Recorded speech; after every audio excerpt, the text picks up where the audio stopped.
चीन की तरफ से भारतीय सीमा में घुसपैठ की खबरें सामने आ रही है। चीन एक बार फिर से अपनी पुरानी हरकत दोहरा रहा है। खबर है कि चीनी सैनिक भारतीय इलाके में 25 से 30 किलोमीटर अंदर तक घुस आए हैं। हालांकि भारतीय सेना ने इसे घुसपैठ की घटना मानने से अभी इनकार किया है, लेकिन भारतीय सेना के मुताबिक कुछ इलाकों में एलएसी की पहचान नहीं होने की वजह से दोनों तरफ से ऐसा होता रहा है। चीनी सैनिकों को न्यू पेट्रोल बेस चौकी जाते देखा गया है और भारतीय सेना का भी घुसपैठ की खबर से इनकार सामने आ रहा है।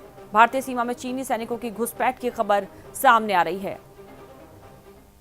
सूत्रों के माने तो चीन की पीपल्स लिबरेशन आर्मी के जवान लद्दाख क्षेत्र के बुत्से इलाके में नियंत्रण रेखा के 25 से 30 किलोमीटर अंदर तक घुस आए हैं और इतना ही नहीं, करीब 17,000 फीट की ऊंचाई पर मौजूद जम्मू कश्मीर की जगह पर उन्होंने चीन का दावा करने वाला बैनर भी लगा दिया है, जिस पर लिखा है कि ये चीनी क्षेत्र है, वापस जाओ। हालांकि अब तक ये नहीं पता चल पाया है कि पिछले साल की तरह इस बार भी उन्होंने यहाँ टेंट लगाए हैं या नहीं, लेकिन ये वही जगह है जब पिछले साल चीन की तरफ से टेंट लगाए गए थे चीनी सैनिकों की तरफ से। और सूत्रों का दावा है कि भारतीय सैनिकों की एक गश्त टीम ने पीपल्स लिबरेशन आर्मी के जवानों को जम्मू कश्मीर में उत्तरी लद्दाख के बर्तसे इलाके की ओर जाते देखा। और फिर से बता दें कि चीनी सैनिक भारतीय इलाके में 25 से 30 किलोमीटर तक अंदर घुस आए हैं। चीन की तरफ से घुसपैठ की खबर सामने आ रही है। हालांकि जो भारतीय सेना है उनकी तरफ से अभी तक इनकार किया जा रहा है घुसपैठ की खबरों से।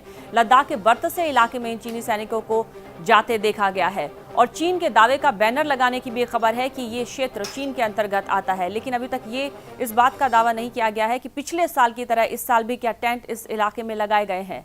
हालांकि अभी तक भारतीय सेना ने इसे घुसपैठ की घटना मानने से इनकार किया है। सेना के मुताबिक कुछ इलाकों में एलएसी की पहचान नहीं होने की वजह से दोनों तरफ से ऐसा होता रहता है, लेकिन चीनी सैनिकों की तरफ से बैनर जरूर लगाए गए हैं। इस बार भी बैनर लगा के न्यू पेट्रोल बेस चौकी पर गए हैं, ये सभी इनको जाते देखा गया है। और चीन की तरफ से घुसपैठ की इस कोशिश पर विभिन्न राजनीतिक दलों की प्रतिक्रियाएं भी आनी शुरू हो गई। आइए आपको सुनवाते हैं।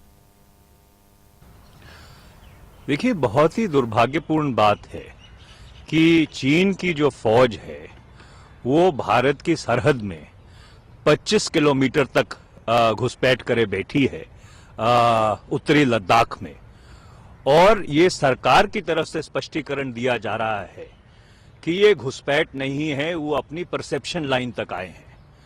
तो अगर सरकार के इस तर्क को उनकी फेस वैल्यू पर लिया जाए तो चीन ने तो अपने नक्शों में अरुणाचल प्रदेश को, अस्काई चीन को, कोराकोरम को भी चीन का हिस्सा बताया है।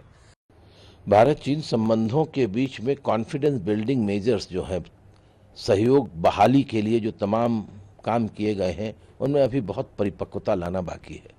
देखिए, चीन लगातार भारत की जमीन हड़पता जा रहा है। हजारों किलोमीटर पहले ही उसके कब्जे में है चीन के।